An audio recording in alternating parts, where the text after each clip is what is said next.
As mentioned, this is Adcore's Q1 2024 earnings call. We have a very exciting update for you today.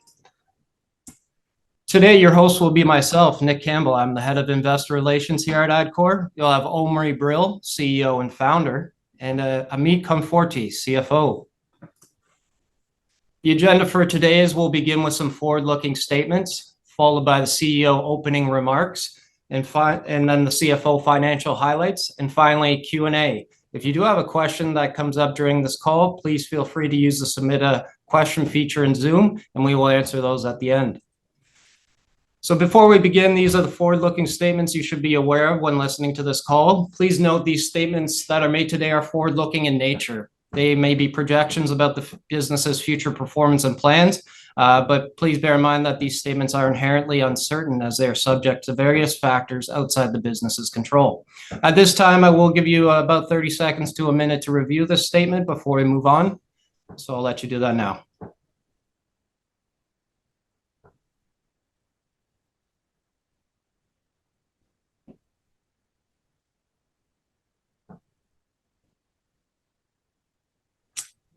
Okay, and with that, it's time for the call to begin. I will pass the floor to Omri. Omri, the floor is yours.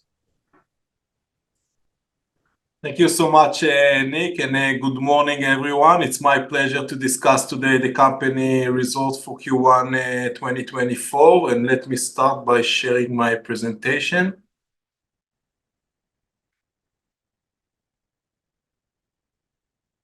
Okay.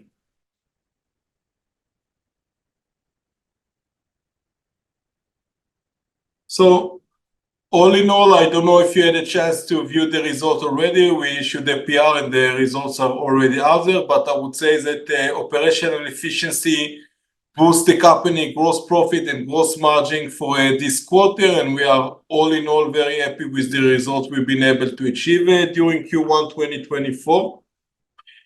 Just to discuss some key metrics from this quarter report. Top line revenue were 6.9 million, almost 7 million, compared to 6.8 million in the previous year. And that's represent a 1% increase year on year. Gross profit increased by 13% to 3.1 million compared to 2.7 million in the previous year. Gross margin improved as well to 45% compared to 40% in the previous year. That represents 13% increase in gross margin as well. This is one, if you recall, this is one of the important, like what we call quality KPIs that we are monitoring. Another quality KPI that we are monitoring is revenue coming from North America, which is an important region for us, and we are happy to report a nice increase of 13% year on year in this important region. So good results both in gross margin and in revenue coming from North America region. All in all, just like to recap and summarize some of the quarter highlights, I would say gross profit grew by 13% year on year. We saw a nice increase in gross margin from 40% in the previous year to 45% this year. We saw a strong revenue growth in North America by 30%. We saw a very nice jump in adjusted EBITDA of almost 200%.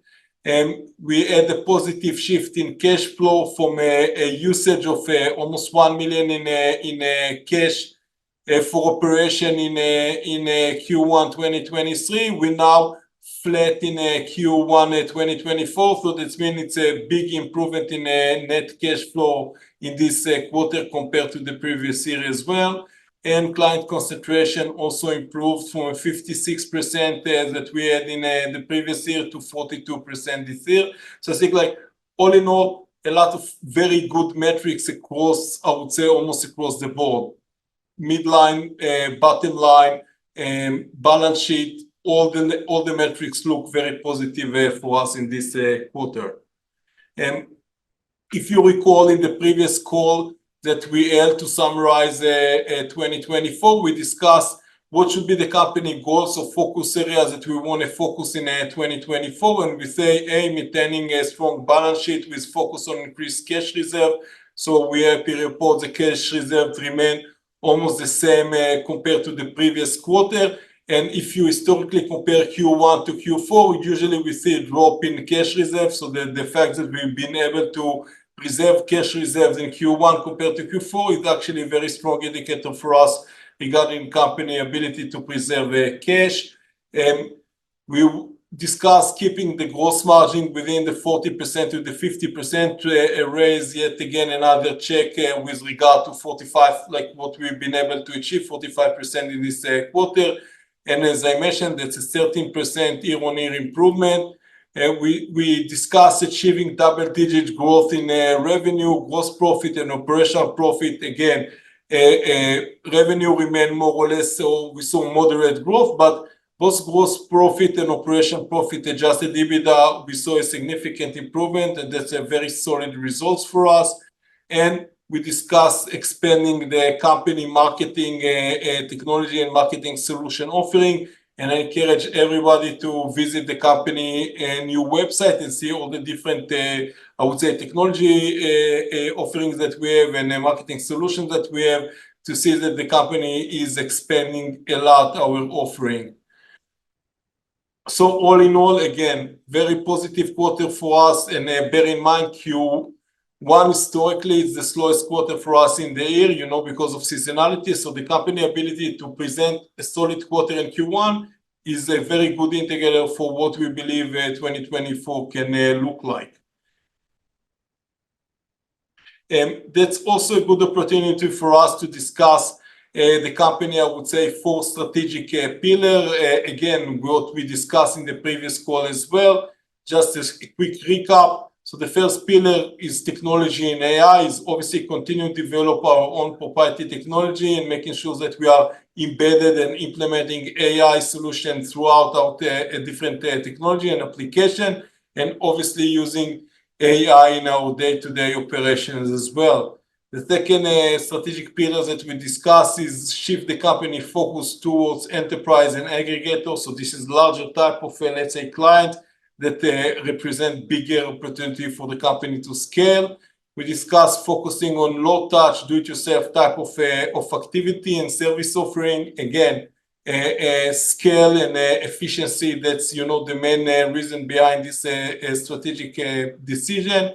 And last but not least is focus on synergies. So making sure the company is doing multiple things in multiple areas. We want to make sure that we have synergy between the different efforts the company is doing.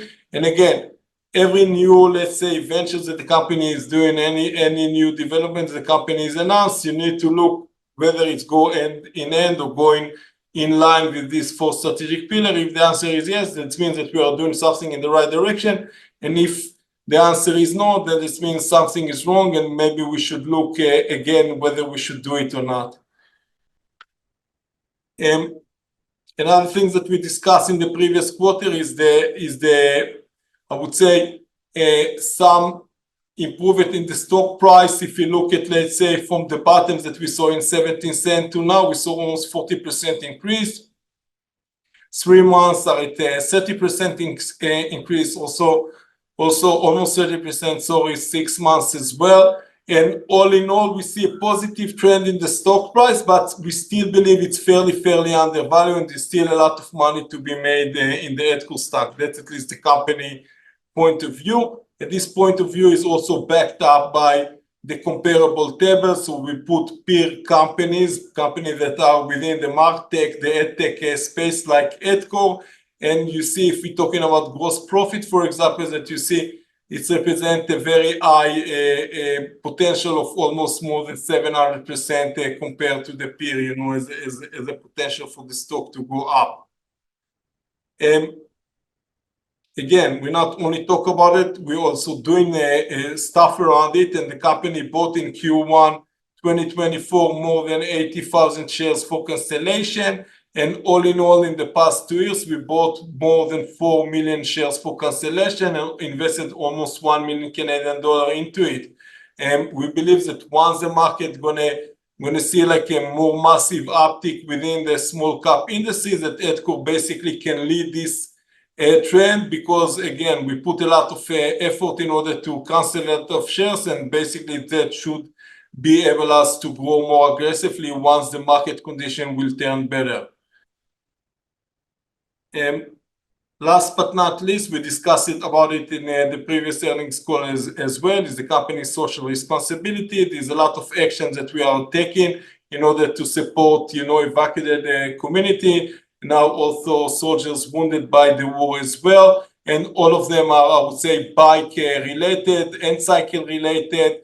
And we encourage everyone to visit the company social responsibility page, and also obviously keep an eye on the company, keep on riding initiatives that are around these important, I would say, goals.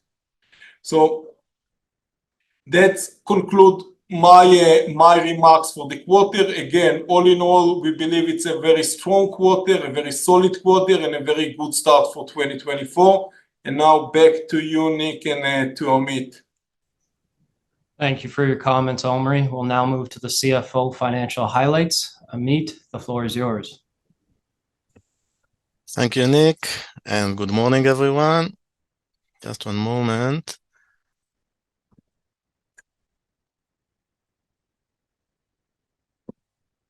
Okay.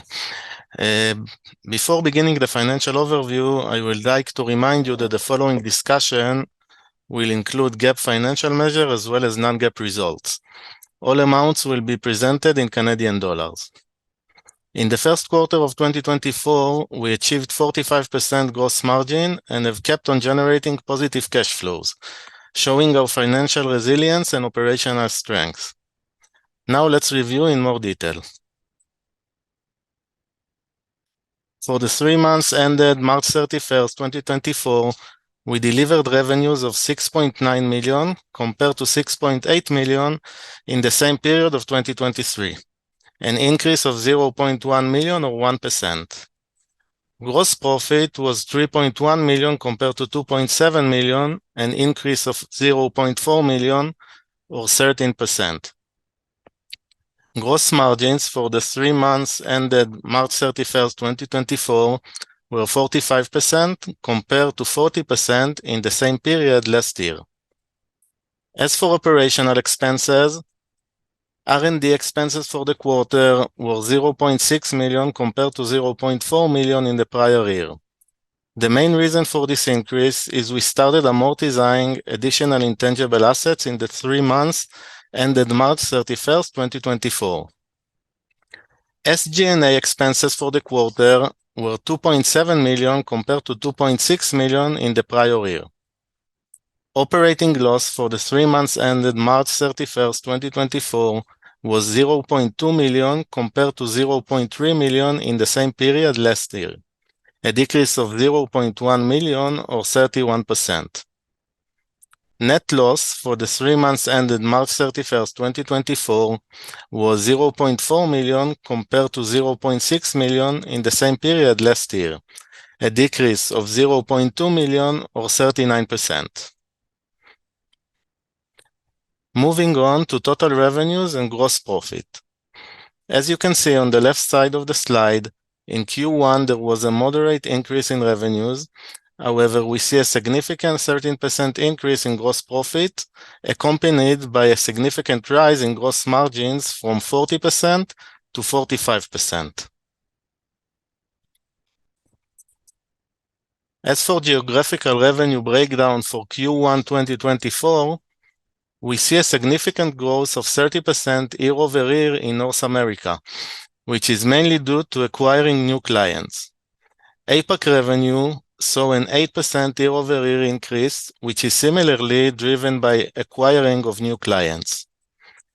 EMEA revenue experienced an 18% decrease, mainly because one client significantly reducing its activity. Despite this setback, we were able to increase revenue levels and even enhance gross profitability. Now let's discuss about net cash flow from operating activities. In the 3 months ended March 31st, 2024, we kept on generating cash from operating activity in the amount of $13,000. This is a significant improvement from over $1 million used for operational activity in the same period in 2023. This improvement in cash flow is mainly caused by improved profits and improved collection from clients. In terms of financial position, we had cash and cash equivalents of $8 million as of March 31st, 2024, compared to $8.1 million at December 31st, 2023. Total working capital amounted to $7.5 million compared to $7.6 million at December 31st, 2023, a decrease of $0.1 million or 1%. As for the liability side of the financial position, we can see that the company is still debt-free.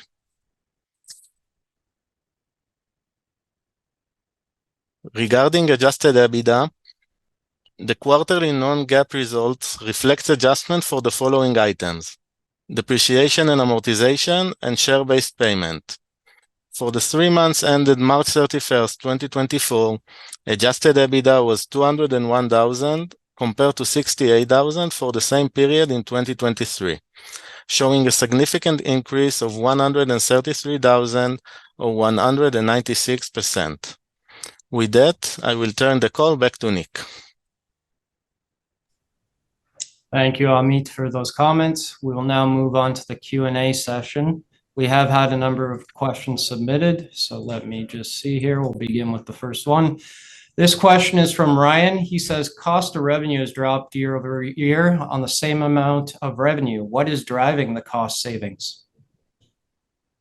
It's a good question. As I mentioned before, the company starting 2023 put a lot of emphasis on operational efficiency, and cost of revenue, like other type of costs, are still cost.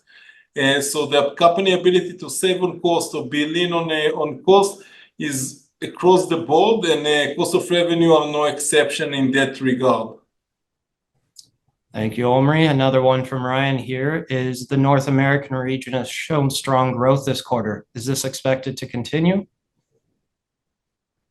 The short answer is yes. We put a lot of emphasis on this important market. We recently recruited another salesperson within this market that come with a lot of experience. So literally the sales force in this specific region grew by 100%. And we continue to put focus and emphasis on this market. And yeah, we have high expectation of what we can achieve, and we believe we still didn't even really get started yet in this market. So there's still far more potential for the company than what we see right now. And conversely, another question from Ryan. He says EMA revenue decreased by about 20%. What's the reason for that, and is it expected to continue? Yeah, so Amit actually have a note regarding this decrease in his remarks. It's mainly due to a slowdown in one of the top client activity in this specific region. So we might see some challenges with this specific region, but I would say all in all, we don't see any, I would say, red flag regarding EMEA or any other region. At the end of the day, even if we have some fluctuation that can be seasonality or maybe some large client, shifting some of his activity, at the end of the day, I would say EMEA is a positive, look positive for us, as well as obviously the rest of the region as well. And we had a similar incident in APAC, if you remember, in 2022, and we saw a nice rebound in 2023. So the company is resilient enough, and we know, like even if one client, let's say, is scaling down, obviously there are other clients or new clients that can scale up as well. Very good. A question from Robert. What are the steps Adcore is taking to attract institutional investors? It's a very good question. I would say we recently onboarded Nick as a full-time IR manager for the company. So the company is obviously looking at investor relationship as as the focus area for us in 2024. And one of Nick, I would say, goals is obviously introducing the Adcore story to for more of this institutional investor as well. Obviously, it's going to be conducted by in-person meeting as well as conference that the company can attend that are relevant for this type of audience and other means as well. But I would say yeah, investor relations in general is a focus area for the company in 2024 because we believe the market conditions are actually turning better, and now it's time to be a bit more aggressive again. And obviously, institutional investors are critical for us as well, and we understand that. Very good. Another question from Robert. What is Adcore doing specifically to increase value for investors? And is a 1 billion market cap still a realistic goal for the company? It's a good question. I would say these multiple efforts that the company is doing on a daily basis, obviously to increase the company attractiveness, I would say. I can count some of them. Obviously, we discuss about the operational efficiency and being able to present, positive cash flow, a positive operation profit as well. This is something that we believe we've been able to achieve in the previous quarter, this quarter as well. So that remains a focus area for the company as well. We are entering into introducing a lot of new initiatives as well. We mentioned some of them, in the previous calls as well.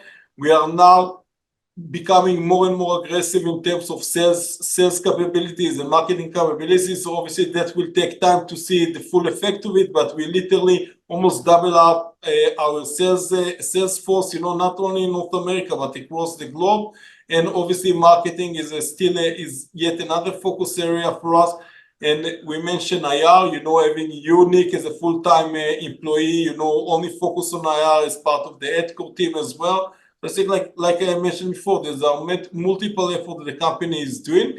With regard to 1 billion market cap, I know it may sound a bit, like out of context right now, but trust me that once the market condition gonna turn better for us, you can see a very nice uptick in the Adcore stock. Adcore was trading, we know, is 250 million market cap. I would say 3 years ago when we was not as near as good companies that we are today, So there's still a potential, and once the market condition gonna turn better, and obviously we can have new access to capital, then you can see the company can scale up quite fast, and that's the important thing, I guess. Very good. A question from Ahmed. Top line revenue was relatively flat this quarter. Can you give information as to the reason for the lack of growth? Yeah. So I would say the following. If I need to choose between, let's say, almost flat top line revenue and a nice increase in gross profit like we saw in this quarter and vice versa, let's say nice increase in top line revenue, but let's say gross profit will remain flat, then I would choose the first option any given day. Bear in mind that media companies like Adcore, some of the revenue are media buying associated, and basically, so gross profit is a more, I would say, accurate indicator regarding the company ability to generate real growth, and we've been able to do it, during Q1 2024. So I think like some of the, I would say, top line revenues that were cut off are part of the, let's say, cost of revenue as well. So they are media related revenue, and the fact that we don't have them, it's not, I would say, a big deal for the company. Again, in a deal, I would say quarter, we would like to see double-digit growth across the board, But again, if you need to choose, then this scenario is far better than the other scenario I was mentioned. A question from David is, with Adcore's operating cash flow positive or close to it, the need for a large cash reserve on the balance sheet is less critical. What is the plan for the cash that Adcore has? It's a good question. I would say the following.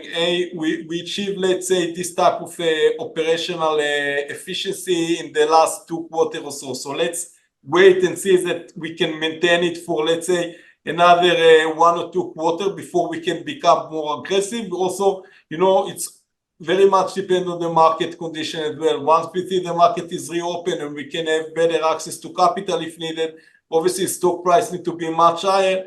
Then the company can say, okay, maybe it's time, to drop the defensive mode and become a bit more aggressive. But I think like we need to wait a bit before we say, okay, it's spring already and we can, and we can enjoy the sun. Very good. A question from Kieran, industry related here. Can you comment on the potential TikTok ban in the United States and if or how this could impact Adcore and more broadly the advertising market? That's an interesting question. I would say, the future is still to, we still need to see the future before it's happened. But I would say the following: it's not necessarily a bad thing for Adcore, because we might have some of our existing partners, that are part of, let's say, the new US TikTok group. So this is one. So we can utilize existing relationships that we have under the new group. This is one. And B, it will make the entire market a bit more competitive. And competitive market, between the different channels is actually good news for a company like Adcore that sit in the middle and can enjoy this type of competition. Very good. A question from Natalie is: some of the leading players in the industry, such as DoubleVerify, Shopify, have really tempered their expectations for the remainder of the year. Is this the same for Adcore? Not necessarily. We don't see any indicators today that say that 2024 we need to be a bit more cautious about it. Obviously, 2023 was very positive for us. If you look at, let's say, the numbers we've been able to present, and currently, let's say, especially after the strong start of Q1 2024, we are still optimistic about what we can achieve in 2024. Having said that, we still have a good 3 quarters into the year, so it's still a bit too early to determine. But I would say, if you ask me today if I'm positive about 2024, and I believe that we can, let's say, copy the results that we achieved in 2023, then the answer would be yes. Very good. Another one from Natalie is: CTV is becoming a dominant trend in the digital advertising space. How is Adcore establishing themselves in this area? Actually, that's a very good question. We recently announced an all new division within Adcore, which we call Brand Awareness Division.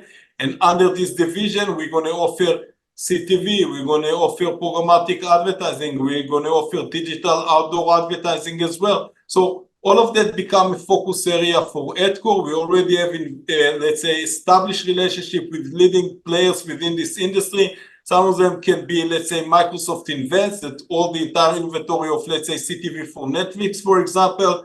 Other can be players like DV360 owned by Google. So we understand the importance of this, let's say, segment within online advertising. We understand the potential, and we are very active in making sure that we are going to be a big player in this, let's say, fast-growing segment of online advertising.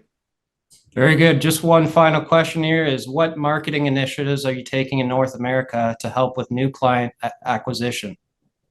Yeah, so that's a good question, and we discussed it a bit. We discussed, onboarding a new salesperson within the North America market that come with a lot of experience, in this specific market, Canada in specific, but also I would say North America in a broader view. And so that's one initiative the companies took, and another initiative is double down on marketing efforts that are related to this specific region in order, to quarterback and help, the sales initiatives that we are taking.